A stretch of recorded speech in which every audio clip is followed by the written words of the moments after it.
Hi, it's Ms. Cooper, and I'm showing you my process for how I sketch outdoors, which is also called plein air for painting. Right now I'm packing my bag. I made sure I had my watercolor palette, sketchbook for some notes, my painting surface, which is illustration board, a pencil and my rags so I can sketch and prepare and clean up. I have a water cup and my brushes, a water bottle to pour my water into for my cup so I can refill it, and a snack so that I'm all ready to go. So once I had my bag packed, I got outside and set up on the sidewalk outside my condo. I had a second palette to hold up my drawing surface, which is a little 4x5 illustration board. I took some water from my water bottle and poured it into the water cup off to the side and just used a little bit because I can always dump out that water and refill it later.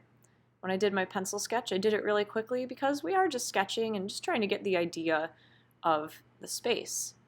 I was really attracted to the space because I really liked the shape of the bushes and the way the light looked because it was very golden, it was getting close to sunset. So right away I put in lots of bright yellow highlights on my bushes, which were actually quite a dark shade of green, but I just loved the way the yellow light looked.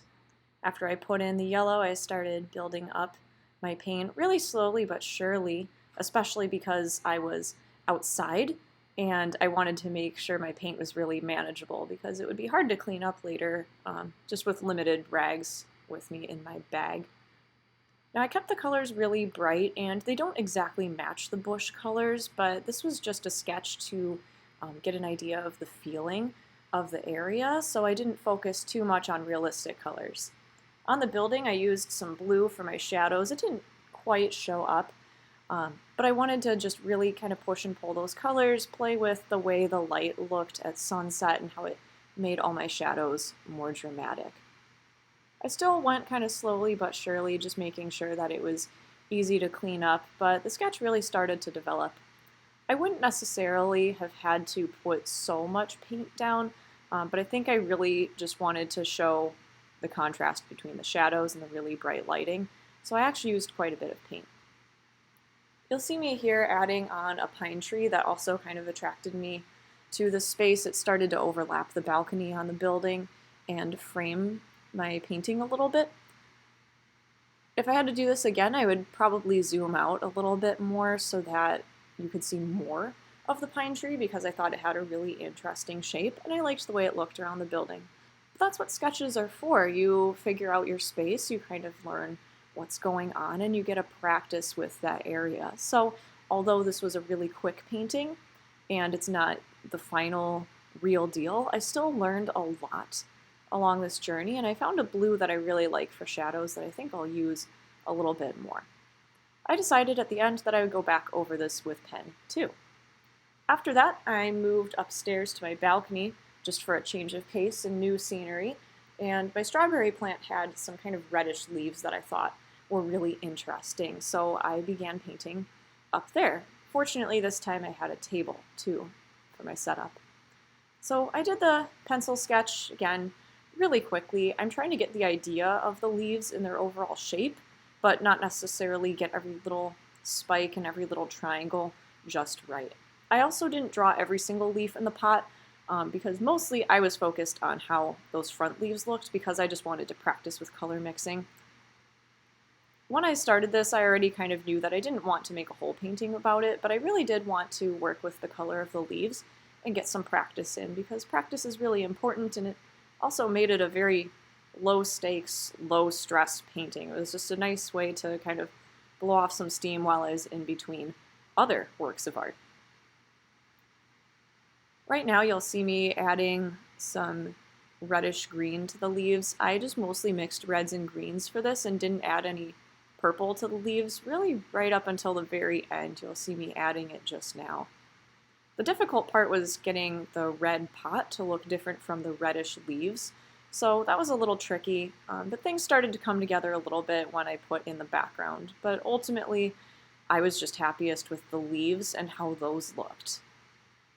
So you'll see me here, I already went over the first sketch in pen and I was really happy with how that looked, so I decided to go over this one too.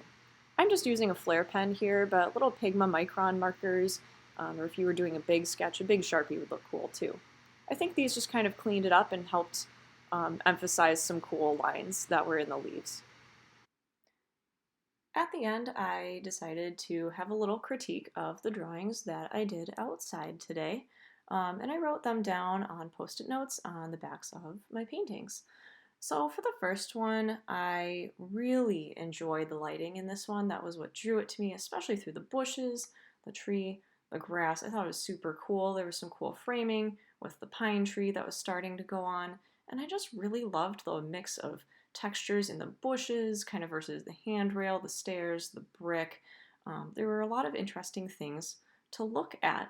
Now, the difficult part would be differentiating the different shades of green between the background and the bushes and the other trees and even the grass. So that's something I would work on in the actual painting.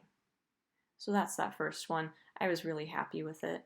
Now the other one, there were a couple things that I wasn't really so sure about. I really did enjoy the contrast in colors. I thought that was super cool, the red versus the green and how I had to mix them together. And I really enjoyed the leaf shape and how expressive it was, the jagged edges, the cool lines. The thing is, the background was kind of, I wasn't really sure about it. I didn't include a lot of details because there wasn't as much going on.